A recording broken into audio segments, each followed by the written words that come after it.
नमस्कार दोस्तों, मैं जिस आपका स्वागत करता हूँ आज की इस वीडियो में। तो दोस्तों आज की इस वीडियो में हम आपको बताने वाले को-ओनरशिप जिसको सह-स्वामित्व विलेख कहते हैं, उसकी जो ऑनलाइन रजिस्ट्री होती है वो आप कैसे कर सकते हैं, उसका क्या तरीका है।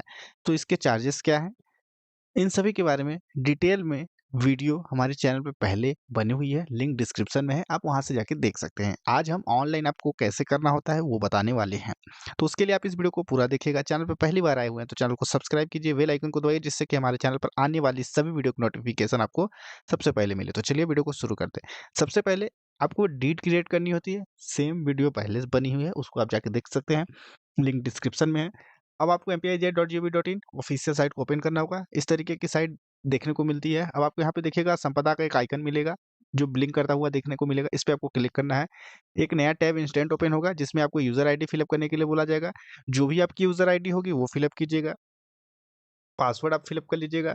यहाँ पे लैंग्वेज अपना हिंदी या इंग्लिश जिस भी लैंग्वेज में अंदर की साइट यूज़ करेंगे वो सेलेक्ट कर लीजिएगा। या कैप्चा कोड जो है वो फिलअप करके लॉगिन कर लीजिएगा।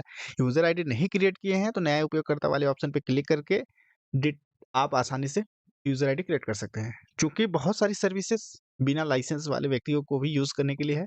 उसमें से एक है रजिस्ट्री लिखने का भी प्रोसेस। आप आसानी से अपने बिना लाइसेंस से कर सकते हैं। यानी यूज़र आईडी आप बस बनाइए, ऑनलाइन जो भी पेमेंट होगा आप अपने internet banking, UPI, credit card, debit card से पेमेंट कर सकते हैं। एक ऑप्शन नहीं मिलेगा आपको जो कि होगा आपका क्रेडिट लिमिट। जिनके पास लाइसेंस नहीं होता उनको क्रेडिट लिमिट नहीं मिलता है। बाकी सारी सर्विसेज़ आपको यहाँ पे देखने को मिलती हैं। अब आपको यूज़र आईडी फिलअप करना होता है, पासवर्ड फिलअप कीजिए, लैंग्वेज सेलेक्ट कीजिए, कैप्चा कोड को फिलअप करके लॉगिन कर लीजिए। फटाक से इसको फिलअप कर लेते हैं चलिए।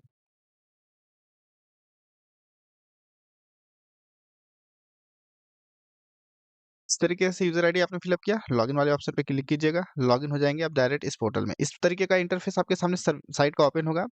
आप देखिएगा बहुत सारी सर्विसेज़ देखने को मिलेंगी। यहाँ पे एक ऑप्शंस मिलेगा रजिस्ट्रेशन प्रोसेस का। आप डायरेक्ट रजिस्ट्रेशन प्रोसेस पे आइएगा, 2 ऑप्शंस मिलेगा रजिस्ट्रेशन इनिशिएशन का। उस पे जैसे क्लिक करिएगा रजिस्ट्रेशन इनिशिएशन वाले में 3 ऑप्शंस मिलते हैं। एक ऑप्शन मिलेगा इनिशिएट रजिस्ट्रेशन एप्लीकेशन डैशबोर्ड। तो आपको करना क्या होगा, इनिशिएट वाले ऑप्शन पे क्लिक, इस पे क्लिक करेंगे 2 ऑप्शंस मिलेगा डीड कैटेगरी, इस पे क्लिक करेंगे 5 ऑप्शंस मिलेगा। एक ऑप्शंस मिलेगा डॉक्यूमेंट इन्वॉल्विंग इमूवेबल प्रॉपर्टी, इस पे क्लिक करना होता है।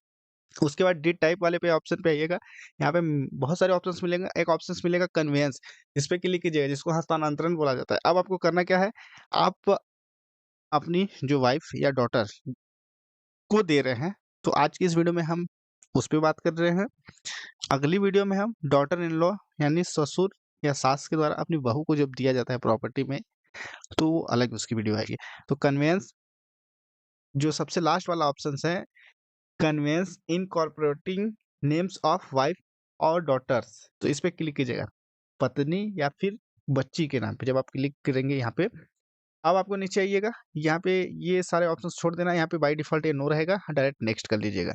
नेक्स्ट करेंगे, आपको अपना पूरे मध्य प्रदेश का मैप शो होगा। जिस भी जिले की प्रॉपर्टी है उसको सेलेक्ट कर लीजिएगा। फिर जिला आपने सेलेक्ट कर लिया, आप तहसील को यहाँ पे सेलेक्ट कर लीजिएगा। जिस भी तहसील की आपकी प्रॉपर्टी है वो सेलेक्ट कर लीजिएगा। एरिया, किसी भी एरिया, कहीं पे भी नेशनल हाईवे, स्टेट हाईवे, किसी भी लोकेशन पे प्रॉपर्टी है, उसका चार्ज मात्र ₹1100 आपको आएगा, 1000 का स्टाम्प और ₹100 की रजिस्ट्रेशन फीस। ये गवर्नमेंट चार्ज लेगी, चाहे कितने 1 करोड़ 2 करोड़ की मार्केट वैल्यू काहे ना हो प्रॉपर्टी का, लेकिन चार्जेस बस इतने लेंगे। आप शहरी सेलेक्ट कीजिएगा या ग्रामीण जो भी है।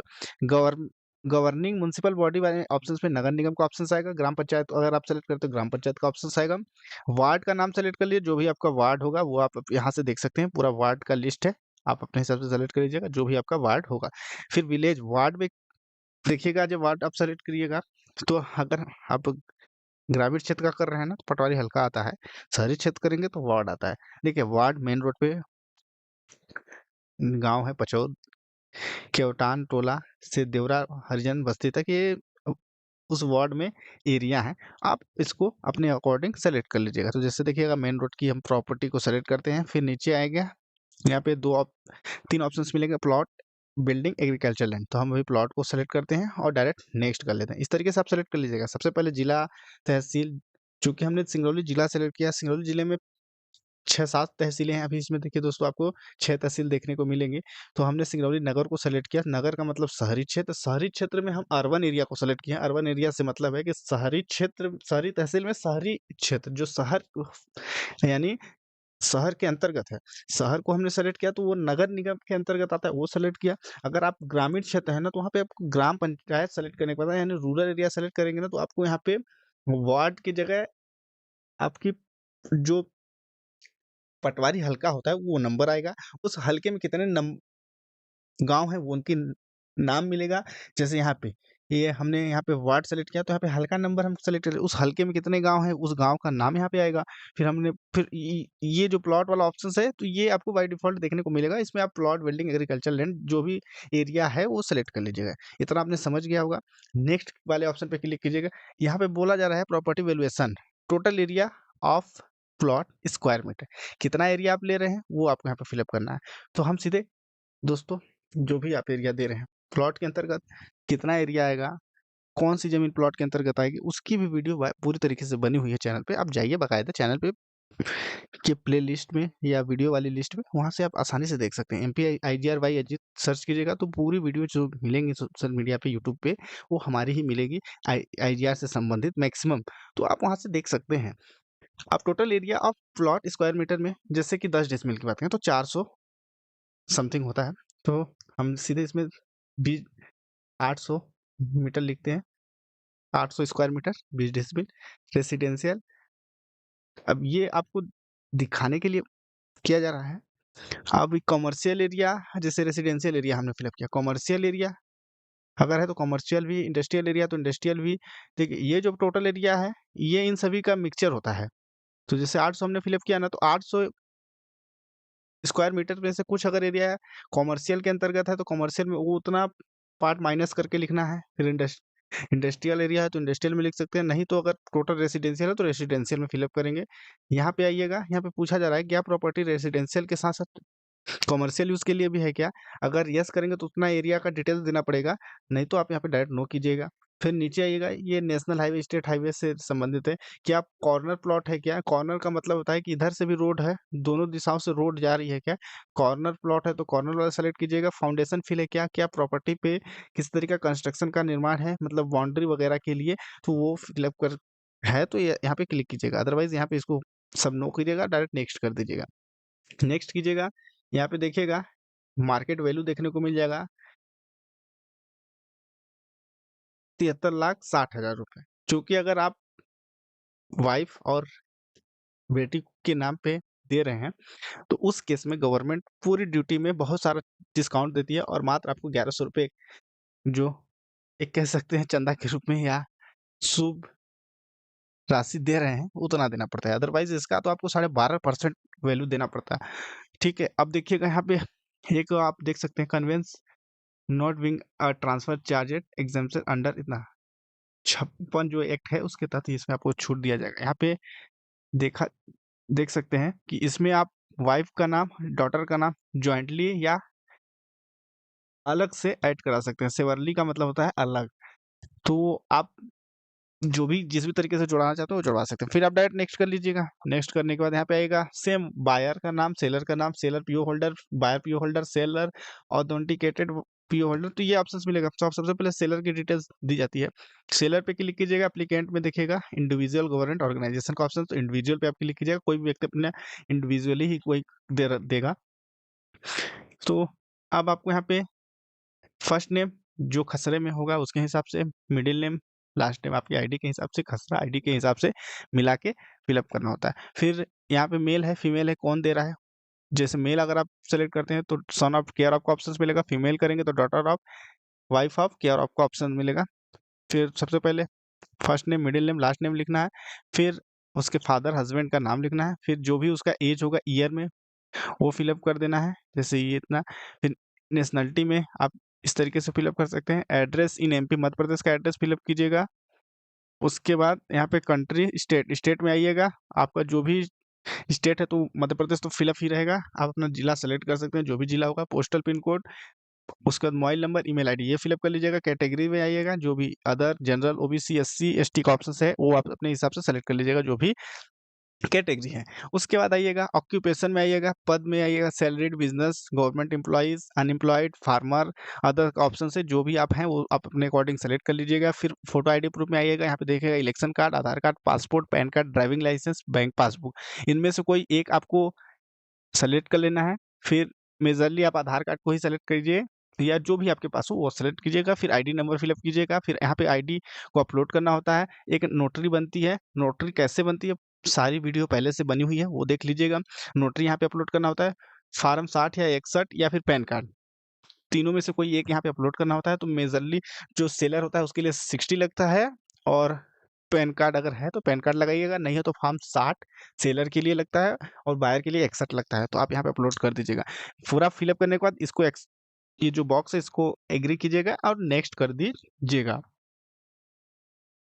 तो दोस्तों सबसे पहले सेलर की आपने डिटेल्स फिलअप कर लिया। अब दोस्तों बायर जो होता है उसकी डिटेल्स फिलअप की जाती है। बायर में आप बायर वाले ऑप्शन पे क्लिक कीजिएगा, पार्टी टाइप में बायर वाले ऑप्शन पे क्लिक कीजिएगा। फिर जैसे ही बायर वाले ऑप्शन पे क्लिक कीजिएगा तो यहाँ पे एक सर्कल घूमता हुआ नजर आएगा, इस सर्कल के लिए वेट कीजिएगा। सेम उसी तरीके से आपको ऑप्शंस मिलेगा फिलअप करने के लिए। देखिए इस तरीके से अभी ये घूम रहा है।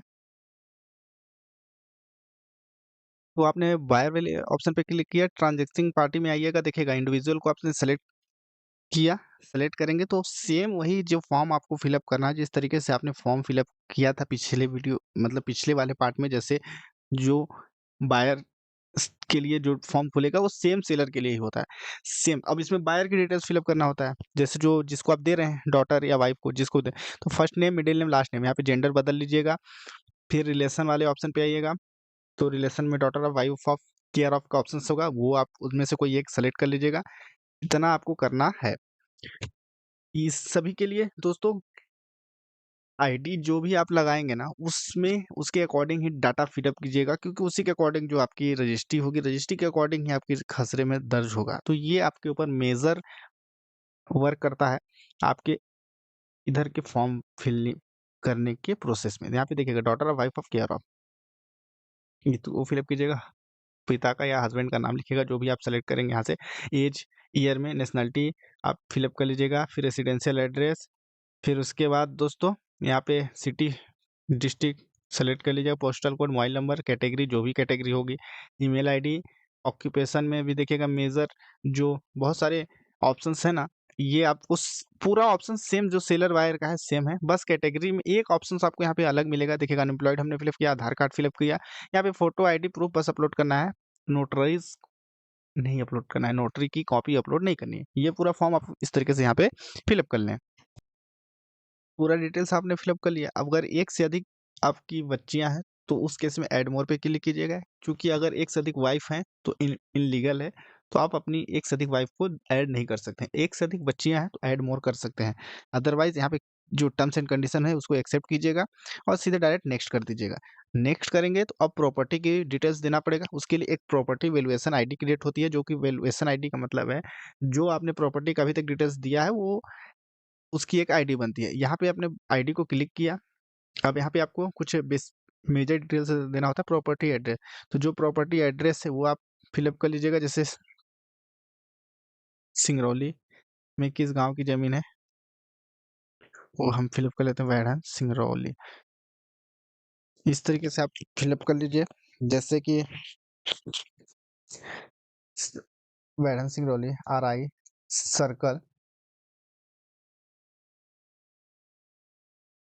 सर्कल वैढ़न, पटवारी हल्का नंबर 78, वार्ड नंबर 45। इतना आपने डिटेल्स फिलअप किया है। ये डिटेल्स जो है ये प्रॉपर्टी की होगी। अब नीचे आइएगा, यहाँ पे देखिएगा खसरा एरिया में होता है खसरा number, plot number, flat number, house number. तो ये आप खसरा नंबर, एरिया जो आपने वैल्यूएशन के समय फिलअप किया हुआ है वो फिलअप करना। लगान आप 0 या 0.78 कुछ भी लिख सकते हैं। ऋण पुस्तिका नंबर आपके जब ऑनलाइन निकालेंगे तो उसकी एक ऋण पुस्तिका नंबर होती है। और नॉर्थ में कौन है, land of Ram, land of को honour, remaining land of owner, इस तरीके से आप की जो चौहद्दी होगी वो फिलअप कर लेना है, ठीक है। अब यहाँ पे देखिएगा प्रॉपर्टी की 3 डिफरेंट एंगल्स की जो फोटो होती है विथ ऑनर, उसकी फोटो अपलोड करनी होती है सबसे पहले। यहाँ पे आप सेलेक्ट कीजिएगा, चूज फाइल में, फिर अपलोड कर दीजिएगा। फिर प्रॉपर्टी की मैप अपलोड करनी होती है। फिर चूंकि आपने प्लॉट को सेलेक्ट किया तो खसरा नक्शा एडिशनल में अपलोड करना होता है, रेड पुस्तिका। फिर डायरेक्ट इसको क्लिक कीजिएगा, नेक्स्ट कर दीजिएगा। इतना आपको मेजरली फिलअप करना होता है। तो दोस्तों एक बार और आप यहाँ पे विशेष रूप से ध्यान दीजिए। सबसे पहले प्रॉपर्टी एड्रेस में क्या होता है, प्रॉपर्टी एड्रेस में जो प्रॉपर्टी जिस गांव की है उसका डिटेल्स लिखना होता है, किस गांव की है, उस वो किस सर्कल के अंतर्गत होता है। अराई सर्कल होता है एक, वो पटवारी, उस अराई सर्कल के अंतर्गत एक पटवारी हल्का होता है, वो फिलअप करना है। फिर उसके बाद यहाँ पे खसरा या फ्लैट या प्लॉट जो भी आप सेल कर रहे हैं उसका नंबर होता है वो फिलअप कीजिएगा। खसरा एरिया जो आपने वैल्यूएशन के समय फिलअप किया है सबसे शुरू में वो फिलअप कीजिएगा। फिर लगान, लगान ये तो गवर्नमेंट के द्वारा माफ कर दिया जाता है, तो ये आप अपने अकॉर्डिंग कुछ भी फिलअप कर सकते हैं। फिर भू अधिकार पुस्तिका नंबर जो आपके ऑनलाइन निकालेंगे वो फिलअप करना होता है। फिर उसका नॉर्थ साउथ ईस्ट वेस्ट, उत्तर दक्षिण पूर्व पश्चिम में कौन किसकी लैंड है, किसकी प्रॉपर्टी है, किसकी बिल्डिंग है, वो फिलअप करना होता है। तो यहाँ पे जैसे लैंड ऑफ राम, ये लैंड ऑफ को honour, remaining land of owner, remaining land of owner, ये हमने फिलअप कर दिया। फिर यहाँ पे जो इमेज है ना 3 डिफरेंट एंगल से वो अपलोड करेंगे तो ये रजिस्ट्री में प्रिंट होकर आएगा। मैप जो आप अपलोड करेंगे वो भी प्रिंट होकर आएगा। एडिशनल डॉक्यूमेंट्स में आप खसरा नक्शा रेड पुस्तिका अपलोड कर सकते हैं। यहाँ पे जैसे एडिशनल पे ऐड मोर वाले ऑप्शन पे आइएगा तो आप फाइल का नाम लिखेगा, अपलोड कर दीजिएगा। अपलोड करेंगे, क्लोज कीजिएगा, नीचे आइएगा, ये जो बॉक्स है इसको क्लिक कीजिएगा टर्म्स एंड कंडीशन को और डायरेक्ट नेक्स्ट कर दीजिएगा। नेक्स्ट कर दीजिएगा तो आपके सामने कुछ इस तरीके का प्रॉपर्टी आईडी को सेलेक्ट करने के लिए ऑप्शन मिलेगा। प्रॉपर्टी आईडी को सेलेक्ट कीजिएगा, यहाँ पे सेलर का रोल 100 फिलअप कीजिएगा। एक सेलर है, एक बायर है, तो 100 दोनों में फिलअप कीजिएगा। यहाँ पे जो ये टर्म्स एंड कंडीशन इसको एक्सेप्ट कीजिएगा और डायरेक्ट नेक्स्ट कर दीजिएगा। नेक्स्ट कीजिएगा, आपके सामने कुछ इस तरीके का इंटरफेस हो जाएगा। देखिएगा एक्चुअल में अगर आप किसी दूसरे आदमी को सेल करते हैं तो यहाँ पे टोटल ड्यूटी आपको पेमेंट करनी पड़ती है 80,960 रुपए, 80,960 रुपीज किसी अन्य व्यक्ति को सेल करते हैं तो। और उसका रजिस्ट्रेशन फीस होता है 58,880 रुपया, 58,880 रुपीज आप किसी अन्य व्यक्ति को फिलअप करते हैं। लगभग समथिंग 1,30,000 के आसपास आप किसी अन्य व्यक्ति के नाम पे ट्रांसफर करते तो ये आपको लगता है। यहाँ पे देखिएगा पेबल ड्यूटी 1,000 रुपए है। सारा कुछ करने के बाद, छूट देने के बाद गवर्नमेंट एक 1,100 रुपए का स्टाम्प ड्यूटी लेगी और 100 रुपए का रजिस्ट्रेशन फीस लेगी। तो आई होप आप समझ गए होंगे किस तरीके से ये रजिस्ट्री करना होता है। यहाँ पे डीड आईडी क्रिएट करके अपलोड करनी होती है। सारी वीडियो बनी हुई है कि डीड कैसे बनाई जाती है, डीड ऑनलाइन ड्राफ्टिंग कैसे की जाती है उसके लिए बनी हुई है। वो डीड नंबर यहाँ पे फिलअप कीजिएगा। पर्पस ऑफ ई स्टाम्प, तो यहाँ पे कन्वेंस या ये वाला, अगर आप कुछ नहीं लिखना चाहते हैं, हस्तांतरण या स्वामित्व विलेख नहीं लिखना चाहते तो ये वाला ऑप्शन से यहाँ पे डायरेक्ट कॉपी कीजिएगा, यहाँ पे पेस्ट कर दीजिएगा और ये टर्म्स एंड कंडीशन को एक्सेप्ट कीजिएगा और डायरेक्ट इसका पेमेंट कर दीजिएगा। पेमेंट होने के बाद दोस्तों यहाँ पे देखिएगा पे नाउ, पे लेटर, कैंसिल, प्रिंट पीडीएफ का ऑप्शन है। पेमेंट करने के लिए online, internet banking, debit card, credit card, जिस भी मोड से पेमेंट करना चाहते हो उससे पेमेंट कीजिएगा। एक पीडीएफ फाइल डाउनलोड करने के लिए आएगा, उस पर साइन करवाइएगा, उसको अपलोड कीजिएगा और फिर रजिस्ट्रेशन फीस पेमेंट कीजिएगा। फाइनली आप पूरा कंप्लीट कर चुके हैं, आप स्लॉट बुक कर लीजिएगा। तो आई होप इस वीडियो में आप समझ गए होंगे कि किस तरीके से रजिस्ट्री जो होती है को ओनरशिप स्वामित्व विलेख की बुक की जाती है। वीडियो अच्छी लगे तो लाइक करें, चैनल पर पहली बार आए हुए हैं तो चैनल को सब्सक्राइब कर लें।